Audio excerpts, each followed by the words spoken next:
जय श्री कृष्णा, हर हर महादेव। नमो astro channel में आप सभी का स्वागत है। आज की वीडियो में मैं बात करने वाला हूँ देवगुरु बृहस्पति के बारे में। पिछले वीडियो में मैंने गुरु, शुक्र, शनि, अन्य सभी ग्रहों के बारे में एक वीडियो ऑलरेडी बनाई है। वो इसी वीडियो का बेसिक वीडियो है। अगर आपने वो वीडियो ना देखी हो तो आपसे गुजारिश है आप वो वीडियो को पहले ज़रूर देखें, क्योंकि उस वीडियो में जो जानकारी दी गई है वो मैं इस वीडियो में दोबारा नहीं दोहरा पाऊँगा। अब देखिए, एस्ट्रोनॉमिकली अगर हम बृहस्पति ग्रह को देखें तो सूर्यदेव के बाद ये सबसे विशाल ग्रह है और जितने विशाल आकार में है उतने ही विशाल भूमिका ये कुंडली में निभाते हैं। देखिए, हम एक अच्छी ज़िंदगी जीने के लिए क्या मांगते हैं? Good luck, wisdom, prosperity, wealth, ये सभी चीज़ें बृहस्पति से ही मिलती है। अगर हम बृहस्पति ग्रह को एकदम बेसिक लेवल पे जाके समझने की कोशिश करें तो देखिए, बृहस्पति एक उपाधि है। जैसे इंद्र एक उपाधि है, देवों के राजा को इंद्र कहा जाता है, वैसे ही बृहस्पति किन्हें कहा जाता है? ये उपाधि उन्हें मिलती है जो सत्य पे प्रकाश डाले। एक सिद्ध पुरुष को बृहस्पति का दर्जा मिलता है। देखिए, मनुष्य जैसे ही ज्ञान अर्जित करता है, ज्ञान ग्रहण करने के साथ साथ उसके मन में काफ़ी सवाल आते हैं, जैसे कि भाग्य सब कुछ है या कर्म सब कुछ है, विष्णु बड़े हैं या शिव बड़े हैं, अन्य काफ़ी सवाल आते हैं जिसमें वो उलझा रह जाता है। तो देवगुरु बृहस्पति का काम है कि हर सब्जेक्ट पे, हर विषय में आपको क्लियरिटी मिल जाए। जहाँ कुछ साफ नज़र नहीं आता, कन्फ्यूजन स्टेट है, उसे हटाने के लिए बृहस्पति ही काम आते हैं। अगर आप ऐसे में बृहस्पति के अलावा कहीं जाके आपके ज्ञान को अर्जित करना चाहे तो आपको क्या मिलेगा? आपको आधी अधूरी जानकारी मिलेगी। जितनी जानकारी उसके पास होगी आपको वो उतनी ही दे पाएगा, परंतु ज्ञान आया ही बृहस्पति ग्रह से है। तो आपको अगर बृहस्पति से मदद मिलती है, वहाँ कोई गुंजाइश नहीं रह जाती, वहाँ सारी चीज़ें क्लियर हो जाती है। देखिए, देवगुरु बृहस्पति ने ही धर्म, ज्ञान, कर्म कांड, ये सभी विषय को प्रमोट किया है। उन्हीं से ये सारी जानकारी उत्पन्न हुई है। अगर आपने शिव पुराण देखा होगा तो आपने देखा होगा इंद्रदेव हर बात पे देवगुरु बृहस्पति के पास जाते हैं। एक मुहूर्त निकालने के लिए भी वो देवगुरु बृहस्पति से ज्ञान लेते हैं कि मुहूर्त कैसे निकाला जाए। इसके अलावा नियम, फिलोसॉफी, प्रिंसिपल, तर्क वितर्क के बीच का जो अंतर है वो सभी देवगुरु से मिलता है। मेरा ये मानना है, राहु को काटने का सबसे बेहतरीन उपाय बृहस्पति है।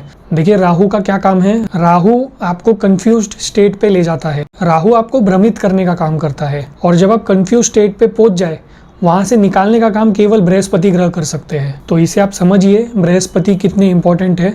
वो ही क्लियरिटी देते हैं, क्लियरिटी ऑफ थॉट, जिसे हम इनसाइट कहते हैं, जो रियल डीप अंडरस्टैंडिंग है, जो एक्यूरेट अंडरस्टैंडिंग है, जिसे लोग अवेयरनेस और इंट्यूजन से भी जोड़ लेते हैं। तो वो चीज़ बृहस्पति से मिलती है। और बृहस्पति ग्रह ज्ञान के प्रतीक है, तो ज्ञान लेने की क्षमता और ज्ञान खुद बृहस्पति से देखा जाता है।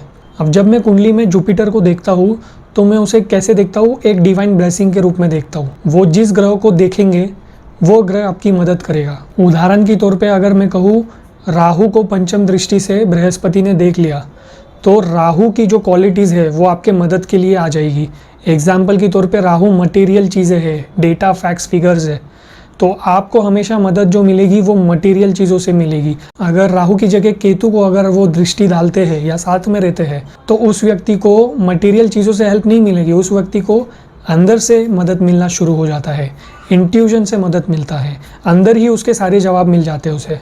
और काफ़ी लोग डर जाते हैं गुरु चांडाल योग है देख के कि राहु और बृहस्पति साथ में है। देखिए, हर चीज़ हमेशा अशुभ नहीं होती, कुछ चीज़ें काफ़ी ज़्यादा शुभ भी परिणाम देती है। अब जैसे ये शुभ परिणाम की मैंने बात की, अगर यहाँ अशुभ परिणाम अगर आपको मिलता है तो क्या होगा? उस व्यक्ति को हमेशा नेगेटिव थॉट्स आएंगे। मतलब बृहस्पति ग्रह जो है सेलिब्रेशन के कारक है। अब ये व्यक्ति किसी सेलिब्रेशन के माहौल में भी जाएगा तो वहाँ गलतियाँ निकालेगा, वहाँ गलत चीज़ें ढूंढ लेगा, नेगेटिव हो जाएगा बंदा। अगर इस व्यक्ति को पद प्राप्ति हो गई तो भी ये बंदा नेगेटिव ही रहेगा, यही इनसिक्योरिटी में रहेगा। इनसिक्योरिटी राहु से आ जाती है तो वो यही सोचता रहेगा कि कहीं मेरा जॉब ना छीन जाए, कहीं मेरा पोजीशन ना छीन जाए, दुनिया भर की नेगेटिविटी उसमें आ जाएगी। वैसे तो बृहस्पति ग्रह सबसे शुभ ग्रह है हमारे कुंडली में, तो उसे हम जल्दी नेगेटिव नहीं देखते। पर हाँ, किसी व्यक्ति ने कर्म ही ऐसे किए हैं कि उसके सबसे शुभ प्लैनेट ही उसे अशुभ रिजल्ट दे, तो उसका क्या कहना? यहाँ मैं आपसे एक सवाल करता हूँ। मान लीजिए किसी व्यक्ति के कुंडली में बृहस्पति ग्रह उच्च के बैठे हैं, शानदार बैठे हैं, तो उस व्यक्ति का नेचर कैसा होगा? आप मुझे कमेंट में बताइए और मैं इसका answer end of the video में दूंगा।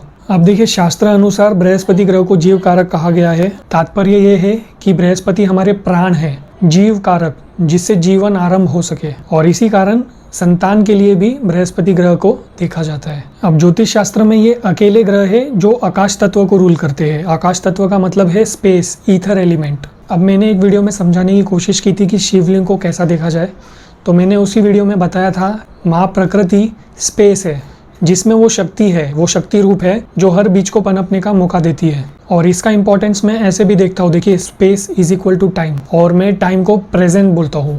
जो अब घटित हो रहा है वो ही समय है, और प्रेजेंट को गिफ्ट भी कहा जाता है। तो देखिए प्रेजेंट ही प्रेजेंट है, और ये केवल स्पेस के कारण है। मतलब ये है कि हम जीवित हैं देवगुरु बृहस्पति के कारण, क्योंकि वो जीव कारक है, वो हमारे प्राण है। अब जब आप इतना जान चुके हो कि हम जीवित ही बृहस्पति के कारण है और बृहस्पति ज्ञान के कारक है, तो यहाँ आप एक चीज़ समझ लीजिए, जीवन का सबसे मेन मकसद है ज्ञान की प्राप्ति।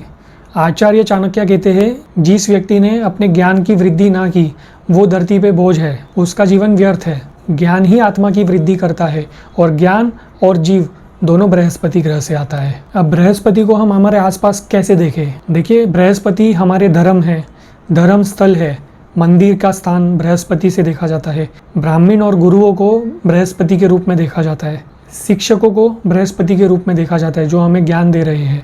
अगर आपको कभी बृहस्पति की सेवा करने की इच्छा हो तो देवगुरु बृहस्पति की सेवा आप कैसे कर सकते हैं? आप मंदिर की सेवा कीजिए, आप ब्राह्मणों की सेवा कीजिए, आप अपने गुरु की सेवा कीजिए, आप किसी भी प्रकार सेवा दीजिए, आप ब्राह्मणों को भोजन दीजिए, आप मंदिर में किसी तरीके से मदद कीजिए आपकी क्षमता अनुसार।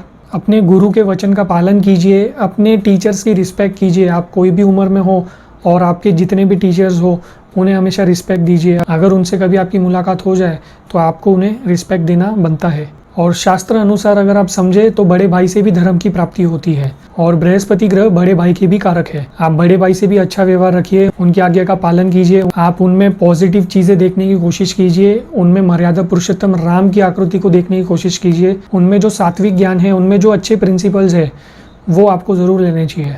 अब यहाँ काफ़ी लोगों को धर्म की प्राप्ति बड़े भाई से नहीं होगी, इसका सीधा इंडिकेशन है कहीं ना कहीं बृहस्पति का कंडीशन आपको देखना होगा। अगर बृहस्पति ग्रह अच्छे स्थिति में है तो आपके बड़े भाई जरूर राम या बलराम के स्वरूप में आपको मिलेंगे। अब देखिए बृहस्पति ग्रह जितने फैले हुए हैं आकार में, वैसे ही कुंडली में उनके घर एक्सपांड करते हैं, वृद्धि करते हैं। कहने का मतलब है ग्रोथ एंड एक्सपेंशन के कारक है देवगुरु बृहस्पति। जीवन में ग्रोथ नहीं हो रहा, बृहस्पति ग्रह को देखिए, कुंडली में उनकी अवस्था बताएगी आपको इस जिंदगी के लिए कितना भाग्य दिया गया है। पर ये चीज तय है कि जिस प्रकार देवगुरु बृहस्पति ज्ञान, धर्म, धन, सुख, शांति की वृद्धि करते हैं, कोई और ग्रह नहीं कर सकते। तो यहाँ बात समझ आ गई है, देवगुरु बृहस्पति के पास हमारा भाग्य है, हमारा सेंस ऑफ अचीवमेंट है, और हमारे सेलिब्रेशंस के कारण है। मतलब खुशी का माहौल बृहस्पति से आता है। आप बर्थडे सेलिब्रेट कीजिए, आपको बच्चा हुआ आप उसकी सेलिब्रेशन कर रहे हैं, आप शादी की सेलिब्रेशन कर रहे हैं, जिस भी चीज में आप सेलिब्रेट कर रहे हो, वो जो इंजॉयमेंट की और प्लेजर की फीलिंग है, वो जो सेलिब्रेट करने का जो कारण निकलता है, वो देवगुरु बृहस्पति है। अभी हम ये समझने की कोशिश करते हैं कि हमारे बृहस्पति की अवस्था क्या है, वो शुभ है, अशुभ है या न्यूट्रल है। देखिए किस्मत वाले व्यक्ति, लाइफ में अच्छे प्रिंसिपल्स, अच्छे आचरण रखने वाले व्यक्ति, धर्म और संस्कृति को पालने वाले व्यक्ति, हर चीज में डिवाइन ब्लेसिंग और प्रोटेक्शन देखने वाला व्यक्ति एक बलवान देवगुरु के साथ है। और जो व्यक्ति बात बात पे डिप्रेशन का शिकार होते हैं, खुद के कोई आइडियाज ही नहीं होते, क्लियरिटी ऑफ थॉट्स नहीं है, इनसाइट्स नहीं है उनके, किसी भी चीज में बहुत ज्यादा इंडल्ज हो जाते हैं, खुद पे अंकुश लगाना नहीं आता, इंजॉय करने के वक्त भी अच्छी चीज़ों में कमियां निकालते हैं, खुद को बहुत महान समझते हैं बिना किसी कारण, गुण भले एक भी ना हो, अपनी दुनिया में खोए रहते हैं, अपने दुनिया के खुद बादशाह। ये साफ बता रहा है कि बृहस्पति ग्रह पीड़ित है। इस व्यक्ति को बिना मतलब अपनी तारीफ सुननी है। जिस व्यक्ति ने इनकी तारीफ नहीं की वो इनके दुश्मन माने जाएंगे, या तो वो इन्हें मिसट्रीट करेंगे या तो इनसे बात करना बंद कर देंगे। तो एक अच्छे बृहस्पति की निशानी क्या है? वो कैसे भी तरीके के टेम्पटेशन को नो बोल देगा, वो हमेशा ज्ञान लेने और ज्ञान देने की बात पे फोकस करेगा, वो इजीली स्पिरिचुअलिटी के रास्ते में चला जाएगा। इसके अलावा अगर आपके कुंडली में बृहस्पति ग्रह बलवान है, अच्छे स्थिति में है, आपको हमेशा क्लियरिटी ऑफ थॉट्स रहेंगे, आपके पास आइडियाज आते रहेंगे। हमने सूर्यदेव की बात की थी, तभी भी मैंने कहा था सूर्यदेव कोर है, उनके पास इतना प्रकाश है, हर चीज़ का ज्ञान खुल के सामने आ जाता है। तो देखिए जिसके पास क्लियरिटी है वो एक अच्छा मैनेजमेंट करता है, हर चीज़ को मैनेज करना आता है उसे। अब यहाँ पे मैं अंतर कैसे निकालूंगा? सूर्यदेव मैनेज करते हैं, बृहस्पति मैनेज करना कैसे है वो बताते हैं। ये इतनी सी डिफरेंस है सूर्य और बृहस्पति के बीच। सूर्य देव ने सभी ग्रहों को मैनेज किया है, सभी ग्रह उनकी परिक्रमा कर रहे हैं वही स्थान पे, वही स्पीड पे। जर्नी टुवर्ड्स प्लैनेट वाले वीडियो में बृहस्पति ग्रह के बारे में कहा था कि बृहस्पति ग्रह के पास सभी क्वालिटी आ गई थी कि वो एक सूर्य देव बन सके, परंतु उन्होंने ऐसा नहीं किया। तो वो ज्ञान, वो अंकुश के कारक बृहस्पति है। उन्हें पता है कब क्या प्रमोट करना है और कब कहाँ रुकना है। मैं उम्मीद करता हूँ आपको वो स्पार्क वाला स्टोरी याद हो। तो याद रखिएगा, बृहस्पति मैनेज कैसे करना है उसका उपदेश देंगे, सूर्यदेव उसे मैनेज करेंगे। उनके पास ऑप्शन नहीं है, उन्हें मैनेज करना ही है। इसलिए ज्योतिष में एडमिनिस्ट्रेशन सूर्यदेव से देखा जाता है और बृहस्पति उपदेश देंगे। आगे आपकी फ्री विल है, आपको सुनना है सुनो, नहीं सुनना है बृहस्पति ग्रह वहाँ से चले जाएंगे। इसके अलावा बृहस्पति हमारे फेथ है, मतलब अगर आप भरोसे के लायक हो और आपका खुद का भी भरोसा जल्दी टूटता नहीं तो कहीं ना कहीं आपके बृहस्पति अच्छे अवस्था में है।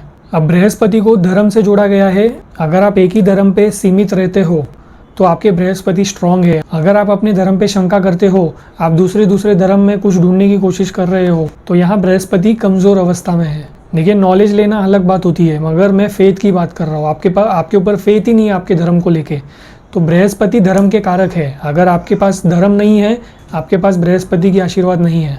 अब हमारे देश में काफ़ी चीज़ें फैशन के साथ चल रही है। किसी व्यक्ति ने केदारनाथ में जाके फ़ोटो खिंचाया तो सभी वहाँ जाएंगे केवल फ़ोटो खिंचाने के लिए। आप खुद से पूछिए कि आपकी कितनी श्रद्धा थी, आपको वहाँ दर्शन के लिए जाना था, आप केदारनाथ जी से मिलने गए हो। वो आंसर बताएगा कि आप कितने फेथफुल हो और वही आंसर आपके ग्रह की स्थिति भी बता देगा। तो अच्छे बृहस्पति ग्रह की निशानी क्या होगी? वो अच्छे आचरण रखेगा, वो शांत चित्त का होगा, अच्छे विचारों वाला व्यक्ति होगा, जटिल और कठिन परिस्थिति में भी वो हार ना मान के अपॉर्चुनिटीज ढूंढने वाला व्यक्ति होगा। एक अच्छे बृहस्पति वाला व्यक्ति सकारात्मक ऊर्जा के साथ चलेगा और एक पीड़ित बृहस्पति वाला व्यक्ति हमेशा नकारात्मक ऊर्जा के साथ भ्रमण करेगा। चोरी, नशा, धोखे, अन्य सभी चीज़ें ये कर लेगा, ये अपने आप को रोक नहीं पाएगा।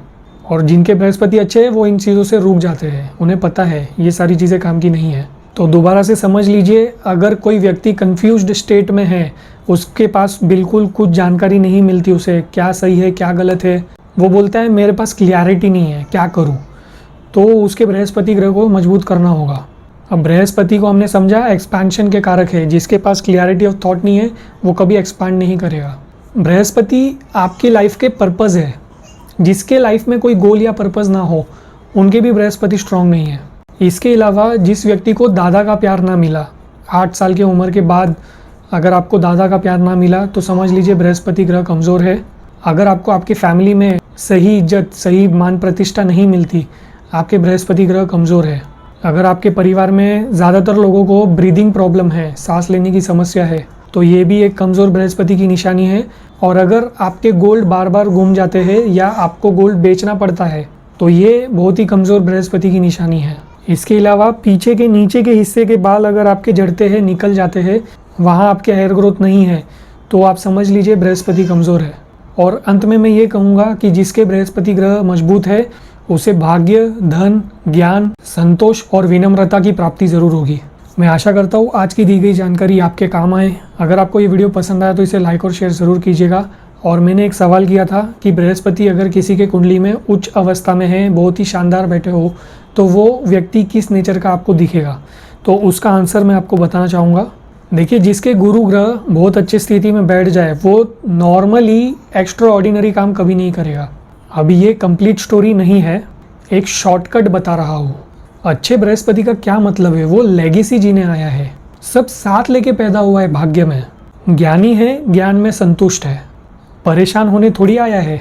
अब अगर कोई दूसरे ग्रह यहाँ खेल ना खेले, जैसे शनि का कोई कर्म का खेल ना हो या चंद्रमा पीड़ित ना हो। देखिए, चंद्रमा पीड़ित होने पे बहुत अच्छा रिसर्च करता है व्यक्ति, कुछ नया कर लेता है, क्योंकि चंद्रमा इमोशंस है, मन है।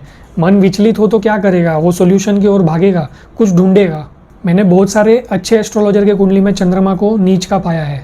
तो अगर कोई दूसरे ग्रह खेल ना खेले तो ये व्यक्ति डेफिनेटली कुछ नहीं करने वाला। ये संतुष्ट है अपने ज्ञान में और ये अपनी लेगेसी जी के जाएगा। इसे कुछ एक्स्ट्रा ऑर्डिनरी नहीं करना, पर हाँ, भगवान को मानने वाला ज़रूर होगा ये व्यक्ति। अब एक एस्ट्रोलॉजर की ये सलाह होती है इस व्यक्ति से कि देखिए, सब कुछ है, बहुत अच्छी बात है, परंतु उसकी वृद्धि करना भी हमारी रिस्पॉन्सिबिलिटी होती है। तो किसी भी चीज़ को समान रहने में या ज़ीरो कर देने में कोई समझदारी नहीं है। तो धीरे धीरे समझेंगे कि जो जैसा दिखता है वैसा होता नहीं। रिजल्ट्स थोड़े अलग आते हैं और केवल एक ग्रह पे हम व्यक्ति की सारी जानकारी नहीं दे सकते, क्योंकि उसके बाकी ग्रह भी तो कुछ कर रहे होंगे, वो भी जानना ज़रूरी है। चलिए आज के लिए इतना ही। अगर आपको ये वीडियो पसंद आया हो तो इसे लाइक और शेयर ज़रूर कीजिए। सब्सक्राइब कीजिए आपके अपने नमो एस्ट्रो चैनल को, ताकि आने वाले वीडियोस आप तक सही समय पे पहुंच सके। जय श्री कृष्णा, हर हर महादेव।